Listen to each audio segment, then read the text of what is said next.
I remember things were very difficult financially. My mom, she told me there were days that me and your dad did not eat anything because we wanted to give it to you guys so you can take it with you to school. Seeing other people in our school get snagged for when their parents are dropping them off and giving them like $1 or $2, seeing that, I was like, we never do that. That's basically how I grew up. I had no idea it affected me that much until I had my kid.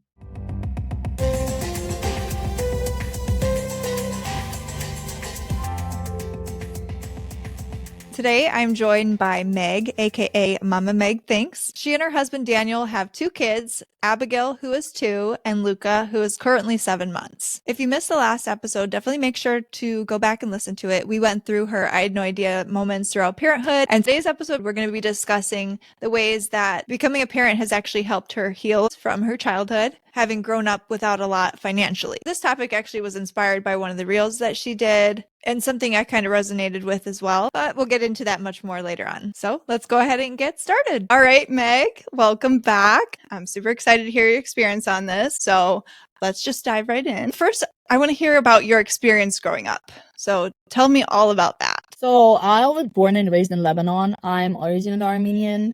I've never been to Armenia. Really? Yeah, I've never, like, our wedding was supposed to be there, but it was 2020 July, so that didn't Oh, happen. wait, so what did But you do instead? we stayed here in LA. All the tickets were canceled. Everything was canceled. And we did it in December. Unfortunately, there was like 40 people. My brother didn't make it. So that was harsh.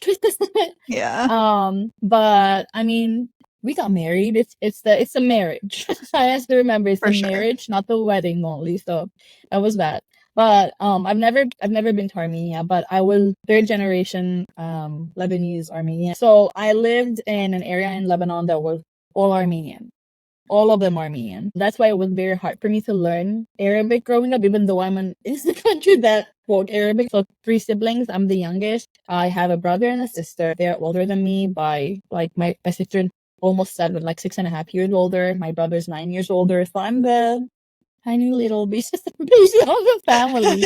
So growing up, I went to an Armenian school. It was an Armenian private Christian school, and it was super expensive. When my parents enrolled us in this school, my dad was a guitarist, so he used to play the bass guitar in a very like famous Armenian band. So we used to travel around, and we were financially super a-okay. We got enrolled in the school, and it was one of the best Armenian schools in Lebanon. So my parents literally did everything to keep us enrolled in this school. What happened is with time, my dad didn't want this job anymore because it was affecting his hearing, and at the same time, he just thought that it's not very Christian-like for him. So he just wanted to step away from that and went to a different career path. And that's how things started going downhill. He worked for someone that made different molds, food storage mold, cup mold, everything that is related to plastic. There was a time that the owner of the company started not paying them for months and months, and that's what kept us going into debt. That's after that, and that kind of did not help us at all. Especially for like going to a school that's super expensive. 3 kids. My mom was a stay-at-home mom. So things started being very rocky. That's when I was like probably 5 or 6. And then after that, I remember things were very difficult financially. My mom, she was telling me like a few years back, because now we're older and we can talk about these things. She told me there were days that me and your dad did not eat anything and went to sleep without any food because we wanted to get like whatever food we had to give it to you guys so you can take it with you to school. So seeing my classmates or, just other people in our school being able to get snagged, or even just like when their parents are dropping them off and giving them like a change of $1 or $2, seeing that, I was like, we never do that. So that was how I grew up. It was only after my brother graduated university and started working that things started to kind of balance itself out. My sister got engaged. She also graduated. I started working during summers when I was 13. So things started looking better after that. So throughout that, time period of like 6, 7 years, all the fun things that you do with your classmates, birthdays, this, that, I did not enjoy it as much as I, you know, wanted to. Mhm. Even simple things like going to birthdays was a big hassle, not because my mom didn't trust anyone or whatever. It was not that that was an issue. It just meant that going to birthdays means taking a gift with you, and we just did not Sure. have that extra cash with us. So Mhm. that's basically how I, grew up, and I didn't realize how much it affected me until I had my kid. Yeah. So you were very aware of that was the situation, or Yeah. So the thing is, it was not as hard, I feel like, for my sister and my brother because Mm, they were older. They sure. understood. For me, I was a kid, so there's a huge age gap difference. Mhm. So if I'm in first grade or whatever, I'm like 5, 6 years old. Meanwhile, my sister is already, is 13. And she already understands what's going on and things Mhm. that are like you can't do this because of this. But for me, I'm like, why can't I do it? I did Oh, not okay. grasp that concept. I remember one time going to shopping with my mom during Easter, and we had to buy new shoes for me. And she started like in Lebanon, when you're in the market, you negotiate prices, and she was like trying to negotiate for a better deal. And then after she negotiated, let's say it was $10. She handed out $100 to the guy. And I'm like, Mom, you have money. Like, why aren't we, and I didn't guess the concept that we need that for other things. So it never made sense to me that, like, Okay. why am I not able to enjoy all the other things that my, classmates are enjoying? Like, even field trips at school, there were a lot of times that I had to stay back at school with some other kid because we just could not afford doing that. And, again, I did not know how much it affected me. I didn't know. Like, if you say these things to someone else, they will say like, "Oh, it's small things. You didn't go through a field trip. So what?" But for me, those are big problems. I Sure, wanted you're to a do kid. those, and yeah, and that's like, I really wanted to do those simple things, the field trips, just having $1 in my pocket to get the snacks that I want, or piggy banks that I can put some. We didn't even have those. Like, we Mhm. couldn't because every single cent counted. Um, so yeah, that was pretty hard for me to kind of, when I grew up, I was like, wow, I did not know how much that affected me. Yeah, definitely. And it does. I can relate in that, like, yeah, growing up, we weren't like very financially well off. My mom was a teacher and my dad was a pastor. So bare minimum for everything, and then like wanting to do all those things. And you can't. And it definitely does affect you. And we'll kind of Yeah. go into that more. But what was your mindset going into parenting then? Like having that experience as a child? What were you, thinking and feeling about that? Quite honestly, I had no idea that these feelings will come up Hmm. when I went into parenting. I did not know. It was after taking my daughter to certain places that I felt like, oh my gosh, like I had no idea it's gonna like that affected me that much. I remember last year I was still pregnant, I think. We were invited to a no, actually Luca was here, sorry. But we were invited to an event by Coco Melon. So we went there. Such an insignificant blah moment that I cried. Like, I was sitting on the floor with my daughter, and all the moms were around, the little stage, and everyone's clapping, waiting for JJ to come out. And I started like breathing heavily because I was like, when you're a kid and you get too excited for something, you're like, you start like breathing heavily, and your heart starts like, pumping, and you're like, oh my God. I felt like that.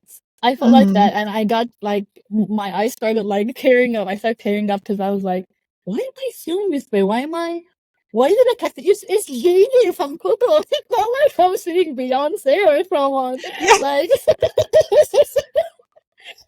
character. Yeah. I didn't like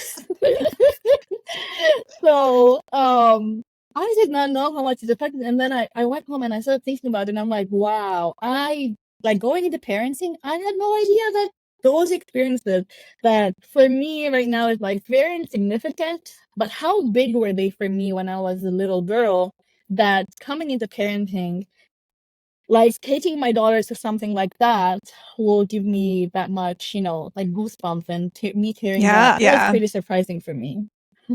Yeah, I can relate. Rhea, for her birthday, we took her to Disney on Ice, and we obviously brought my youngest. And I never did anything Disney growing up. I never, got to do a lot of those things that all these other kids were doing. And oh my gosh, I lost it. I freaking lost it. So my husband went to get like the bubble wand thing, because of course the kids saw it and like they wanted it, and we were like, all right, we have to do that, because you're Sure. there and like this is a big thing, and I'm Yeah. like, I would have wanted one of those as a kid. Yeah. So I'm like, can we get one? And Yeah. they were $40 each. So we're like, all right, we're only getting one. We're not going to get two here. So you're going to have to share. So he went to go get that. And I'm sitting there with the girls waiting for the show to start. And it starts, and Cinderella comes out on like this, I don't even know, it's hanging from something. And she's like all sparkly, and she like comes down, and I start sobbing, like ugly crying. I know that And feeling. yes. And I'm like, I'm glad it's dark in here because this is embarrassing. But also, I'm like living in this moment right now. And my husband comes back with this bubble one, and he looks at me and he's like, are you okay? Did one of the kids hurt you or something? And I'm like, no. And I like couldn't even talk. He's like, are you good? And I'm like, he's like, are these happy tears? I'm like, yes. And Oh. like I never expected that. I had no idea that was going to happen. And yeah, can very much relate because I did not expect that. And Yeah. it's just so magical and healing. Like you said, giving your kids those experiences that you never got to experience. It's so funny with the cocoa melon too. Like it's Zay's. Yeah, JJ. I love that. Oh, yeah, yeah. Were you like big into like Disney and stuff like that growing up, or? Yeah, I was more into Cartoon Network. Oh, okay. There was kind of Gotcha. Cartoon Network, and then like Dexter's Lab and all those things. But Disney, I loved it, but like not as much as like Dexter's Lab before and then Powerpuff Yeah. Girls and all that. Hey, those were cool. I loved those. I kind of forgot about those. Yeah, yeah. When I went to Those are Universal so Studios good. and I saw those like Scooby Doo and blah blah blah and Minions, and I'm like, a whole new world. Yes. Yeah. Oh, that's so funny. I Yeah. kind of forgot all about those. Because, yeah, everybody's so Disney, Disney, Disney, Yeah. Yeah. But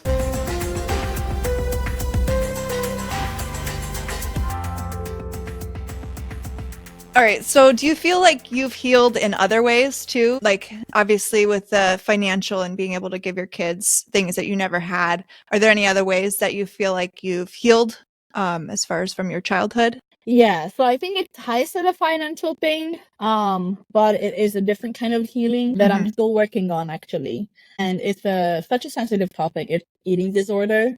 So because financially we could not get the stuff, for example, snacks, chocolates, chips, these kind of things. When you're very restricted from those, and when you have your hands on those, you suddenly lose control. And growing up, I was the super skinny girl that everyone kept telling me, is there something wrong with her? I was that skinny, so it was not good growing up hearing that.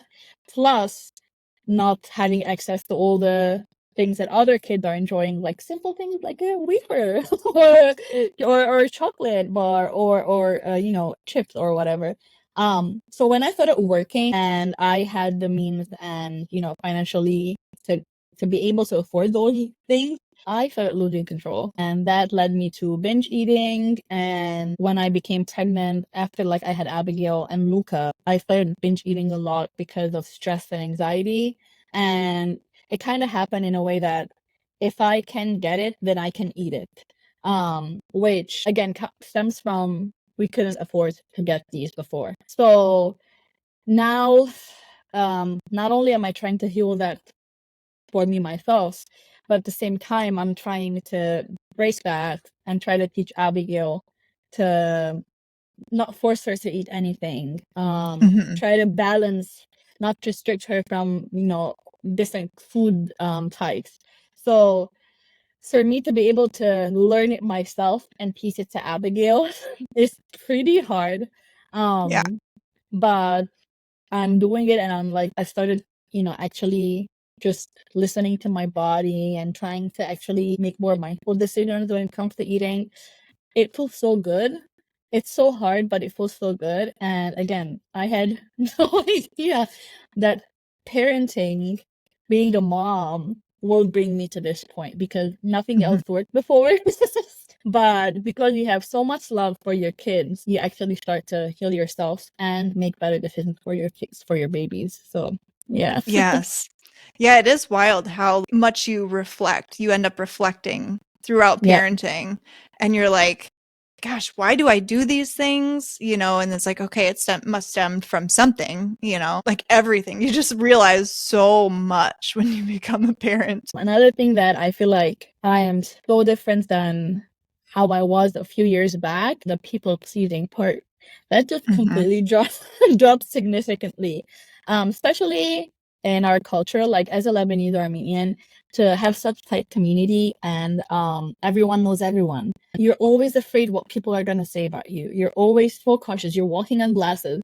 So it was always about, what will people think if I did this? What will people think? A lot of that dropped when I left Lebanon back in 2018. I left to Sydney, Australia for my master's degree, and it was just like the cultural shock was huge. A lot of that was kind of dropped there, but I feel like the cherry on top was becoming a parent. I started not see. I mean, obviously, you care about the people that you love and genuinely want what's best for you, but when people are just there for gossip, are just there to take you down, or they do not care, they're just talking for the sake of talking, I truly do not care anymore. Again, I felt like, oh wow, like I'm going to teach this to my daughter, and that's what I'm doing right now. Is, for example, in our culture, if grandpa or grandma said, let me give you a hug or a kiss, and I feel like I'm not comfortable doing that right now, if that happens to my daughter, I'll be like, it's fine, she's not comfortable right now. Whenever she's comfortable, she's going to be doing that. But before, it was respect your elder. If they want to hug you, you should give them a hug. Which should not help in my relationship, because like romantic relationship, it affects you Yeah. that way. So I do not Yes. want that for my daughter. So breaking that, especially in a culture where, what would they say? What would my parents say? What would my in-laws say? Because you're always afraid that you're not, you're not saying anything wrong that would offend them, but at the same time, be respectful and, respect your daughters, your kids' boundaries too. Yes. That is super hard, but I'm just, I'm so proud that that people pleasing part is just out the window. Obviously, there are some moments that are like, I don't want to do that, but um, it's way better now. Even Yeah. starting the page that I have right now, when I first started, like when I was going to start, I always felt, what are people that I know are going to say? What are my classmates going to say? The people who used to bully me in school, what are they going to say? You look at her starting a page, thinking that she's an influencer, all those thoughts go through your head, and then Yep. when I became like, I never started page because of that. And then I became a mom Right. 3 weeks, and I'm like, I'm starting this page. I do not care. If this starting this page means helping another mom, and helping a new mom, or even, any mom or someone who's even thinking about becoming a mom, then I'm going to start. I'm going Yeah. to share my struggles. I'm going to share the fun moments, and I do not care. And once you do that, it's like a huge weight off of your chest, and you just feel like, I'm free. Yes. And it's super amazing to have that feeling. So yeah. Agreed. Yeah. Definitely can relate with that too. It's like, I don't know how people are going to react to this or what they're going to think about this. And I don't know if you feel this, but like, I still don't feel super supported by the people like that I know personally. I feel Yeah. more supported by like people on the Strangers. internet. Isn't that funny? Same. But it's like, I think that's just comes with it when you do something like this. But it doesn't even matter, because what matters is the people that you're helping every day. Yeah. And the people that reach out to you behind the scenes and say, you know, you just made my day. Like, Yeah. I feel less crazy, you know, whatever it may be, Yeah. that you help them with. And it could be something simple behind the scenes you don't even know, and you're just showing up, and, you know, that's a beautiful thing. And I think you're doing amazing on your Thank page. you. And You too. oh, thanks. But yeah, that definitely surprised me too. I mean, just like, I was so concerned about what everybody thought prior. I had no idea that I would be so like, dude, I do not care at Yeah. all. Yeah. I can Yeah. be weird. I can be different. And that's cool. That's good. You know, I don't need to Yeah. fit into this little box. You know, nobody should have to do that, because we're all individuals. We're all different parents, all different parenting styles. And like, that's beautiful. Like, it should be that way. Yeah. So, Yeah. totally agree. I remember when Abigail was 4 months old, we were gonna do the welcome baby, and a lot of people were going to come to our house and see her. And when I sent the invitation, there was a note on the bottom that please do not carry her. It was 2021, early 2021, so I did not want anyone to carry her or kiss her. So I put a little note there, and I remember my mother-in-law saying, "Please, can you remove that part?"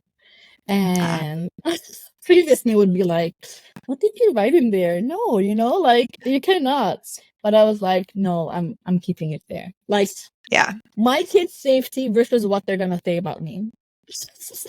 Yeah. Like, you cannot even measure. So I just kept it Mhm. there, and I truly do not care, or did not care even that anyone would say anything. And even if they like Mhm. humorously told me something on that day, I just smiled and waved, guys. Yes. I was like, it's okay, whatever. Boundaries. Yeah. So, yeah. Yeah. Boundaries is a big one.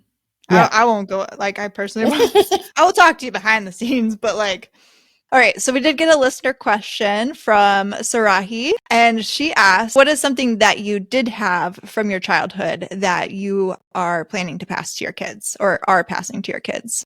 Yeah. There's there's a lot. First of all, my mom, I look up to her a lot. Like, if someone would describe dedication and love, that's 100% my mom. Aw. She gives her all to us. She's a grandma now, and you would never in a million years like doubt that she's not giving her 100% to all her grandbabies and all her kids. So I truly look up to her, and I truly aspire to be just like a quarter of what she is. So I learned from her a lot. That's one. Another thing is my siblings. There were a lot of times that if there were any field trips or anything at school, if my parents couldn't afford it, my brother, who used to work at a radio station, with whatever small money he made, he would make sure that I can get that and I could go on field trips. Aw. Yeah, and I still remember all the times that he did give me the money for me to be able to go to certain places. So it's just, I really want, my kids, both of them, to have that love of sibling for each other. And I want to pass that down to them by obviously showing them the love and care that we have, us three siblings together. Aw. I love that. Yeah. Cute. All right, Meg, thank you so much for coming on and chatting with me. I loved this topic. It was so fun. I am going to link where people can find you in the show notes. And what's your handle? Mama make things. Okay, so I'll put Yes. that in the show notes so people can find you. And yeah, thank you for coming on. We will chat soon. Yeah. So, Thank all you. right. Thank you for having Thank me. you. Of course. All right, friends, if there's anything that resonated with you so far today, please go ahead and leave a comment. Let us know about it. We'd love to hear from you. Also, if you enjoyed it, why not subscribe? Hit the subscribe button and the bell notification, and you'll get more episodes like this in the future. While you're waiting, here's one that you could watch too.